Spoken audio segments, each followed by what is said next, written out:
अरे बाबा ड्राइवर, आप अपने सदर मोहतरम को जाके बोलो, अब्बा को आपके जाके बोलो कि ये जो कातिल है ये टीआरएस पार्टी का है। अब्बा, ये जाके उनको बोलो, आप टीआरएस पार्टी का एक दरिंदा एक अपनी मिल्लत की बेटी को रेप करके मार डाला। या आपके आगा को जाके बोलो, ये बोलो कि टीआरएस मस्जिदां तोड़ दे रही, टीआरएस के वर्कर मुस्लिम बच्चों को रेप करके मार डाल रहे हैं, अपन टीआरएस के साथ अपनी दोस्ती को तोड़ना चाहिए बोल के ये जाके आपके अब्बा को बोलो। देखिए सब कल जो वाक़या पेश आया है मोइनाबाद में, ये बड़ा ही बदबख्ताना वाक़या है, जहाँ पर एक मासूम लड़की के साथ किसी ने मुंह काला करके उसको मार दिया है। कल सुबह मुझे मोइनाबाद से एक टेलीफ़ोन आया कि कोई मधु यादव नामी एक टीआरएस के लीडर के घर में कोई एक मुस्लिम लड़की काम करती थी, उसको रेप करके उसको मार दिया और कोई तहकीकात नहीं की जा रही है। पुलिस की तरफ से भी बात को दबाने की कोशिश की जा रही है। तो मैंने फ़ौरी मोइनाबाद पहुंचने के बाद में वहां पर पूरी तहकीकात की गई और उस बच्ची की बॉडी को उस्मानिया जनरल हॉस्पिटल को शिफ्ट करे। फिर उसके बाद में उसकी पोस्टमार्टम होने के बाद में रात में 10:30 बजे तकरीबन तदफीन अमल में आई। अब सबसे पहले ये बात है कि वहाँ पर इतना बड़ा संगीन वाक़या होने के बावजूद शहर में कई सियासी और कई गैर सियासी तंजीमें हैं। किसी ने कल से लेके अब तक इस मासूम लड़की के रेप और क़त्ल के वाक़े पे आवाज़ उठाने की कोशिश किया है। बरखिलाफ़ इसके कि वहाँ पर का जो एमएलए है, टीआरएस का चिवड़े का एमएलए है और एमपी विकाराबाद भी टीआरएस का है। तो ना तो मुकामी रुकन असम्बली ने अभी तक उस मसले पर कोई बयान दिया है, ना अभी तक। तो इसकी वजह क्या है? आज से कुछ दिन पहले जो है एक वाक़या पेश आया था। तो उस वाक़ये में जो 28 नवंबर के दिन एक वेटनरी डॉक्टर का रेप किया गया, तो 3 दिन या 4 दिन के अंदर उनके कातिलों को पकड़ के उनका इनकाउंटर कर दिया गया, उनको मार दिया गया। लेकिन इस वाक़ये में कमिश्नर ऑफ पुलिस सज्जनार साहब क्यों खामोश है, ये बात किसी को समझ में नहीं आ रही है। कल से लेके अभी तक जो है कमिश्नर साइबराबाद का कोई बयान नहीं आ रहा है, महमूद अली होम मिनिस्टर का कोई बयान नहीं है, मुकामी एमएलए टीआरएस के चिवड़े का कोई बयान नहीं है, मुकामी एमपी टीआरएस के हैं उनका कोई बयान नहीं है। सबसे बड़ी हैरत की बात है कि मजलिस इत्तेहादुल मुस्लिमीन जो कौम व मिल्लत की फलाह व बहबूद और तहफ़्फ़ुज़ के नाम पर वोट लेती है, उनके 4 एमएलएस का वहाँ पर फार्म हाउस है मोइनाबाद में।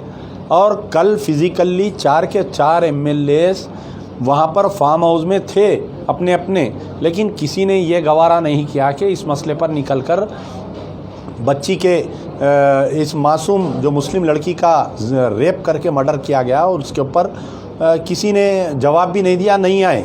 अब मोहतरम असदुद्दीन ओवैसी साहब अपनी बेटी के वलीमे में मसरूफ़ रहे, लेकिन मिल्लत की बेटी के बारे में कल से लेके अब तक कुछ बयान नहीं दिए। असदुद्दीन ओवैसी साहब का मकान जो है राजेंद्र नगर एरिया में है।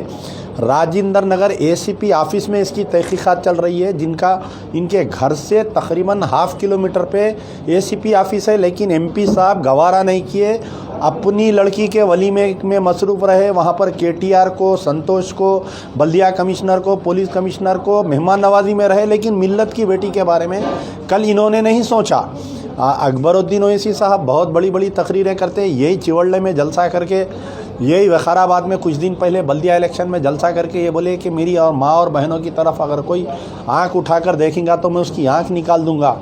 लेकिन चिच्चा अपनी भतीजी के वलीमे में मसरूफ़ रहे, लेकिन ये मासूम लड़की का रेप हुआ, मर्डर हुआ, उस पर कल आए नहीं, बोले नहीं वहाँ पर। तो हमारी जो मिल्लत के रहनुमा हैं, जो एमएलए एमपी से, उनका भी ये हाल रहा। तो मेरी गुजारिश है कि सबसे पहले तो इसकी पूरी तहकीकात करना चाहिए कि लाश को किसने बाहर निकाला घर से, वहाँ से उस्मानिया हॉस्पिटल किसने लेकर गया। ये जो मधु यादव है ये टीआरएस का लीडर है, उसके गले में टीआरएस के पट्टे के साथ फ़ोटो है उसकी। तो अब मुझे ये बात समझ में आ रही है कि कमिश्नर ऑफ पुलिस सज्जनार इस मसले पर खामोश है, आपके होम मिनिस्टर महमूद अली साहब इस मसले पर खामोश है, हमारे टीआरएस के मुकामी एमपी और एमएलए इस मसले पर खामोश है। मजलिस इत्तेहादुल मुस्लिमीन के लोग भी इस मसले पर खामोश है। तो उनको ये गलतफहमी को दूर, अगर मैं वहाँ पर उस मुकाम पर नहीं जाता तो मैं समझता हूँ कि ये मसला बाहर मंजर-ए-आम पर आता भी नहीं, वहाँ ही बात दबा दिया जाता। वो तो वहाँ के, मैं विकाराबाद के मुसलमान नौजवानों को मैं सलाम करता हूँ जिन्होंने मुझे इत्तला किया और मुझे वहाँ पर बुलाया। आज मुझे एफआईआर की कापी में देखकर हैरत हुआ कि मामूली सी सेक्शन लगाए, crime number 424 of 2020 under section 35, 354 and 306। इसके अंदर जो है सिर्फ एबेटमेंट टू क्राइम यानी किसी को खुदकशी पे मजबूर करना, ये एक छोटा सा का क्राइम लगाकर केस को क्लोज कर दिया गया है।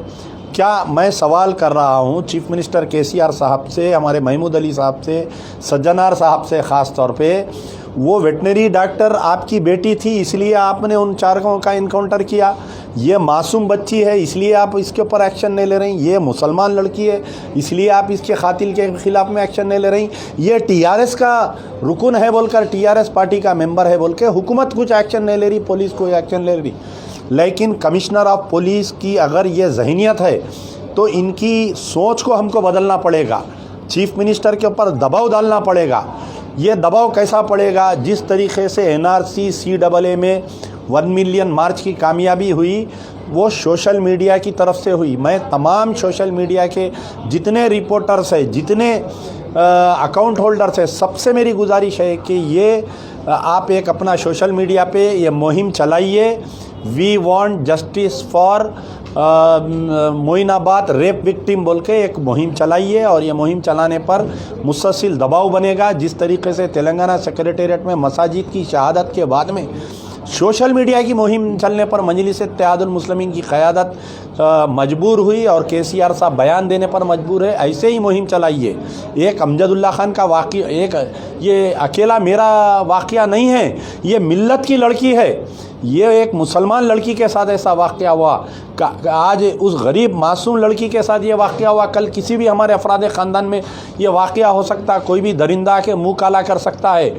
यानी जो विक्टिम का कोई रिलीजन नहीं होता और अक्यूज़ का कोई रिलीजन नहीं होता, तो इंसाफ होना चाहिए। जो इंसाफ जो वेटनरी डॉक्टर को, वेटनरी डॉक्टर का रेप और मर्डर करने पर जो सज़ा दी गई और जो इंसाफ मिला, वो इंसाफ हमारे को होना चाहिए इस बच्ची के केस में भी। वरना याद रखो, हम खामोश बैठने वाले नहीं हैं, हम एहतजाज करते रहेंगे, ये मुहिम जारी रहेगी। देखिए साहब, कल दिन भर जो है सुबह से मैं मसरूफ़ था, बहुत पानी में भीग गया था। मैं मगरिब के वक़्त जब पोस्टमार्टम पूरा हो गया, ख़बर का इंतज़ाम हो गया, कातिल को गिरफ़्तार भी कर लिए, कलीच ला के राजेंद्र नगर पुलिस स्टेशन में रखे उसको।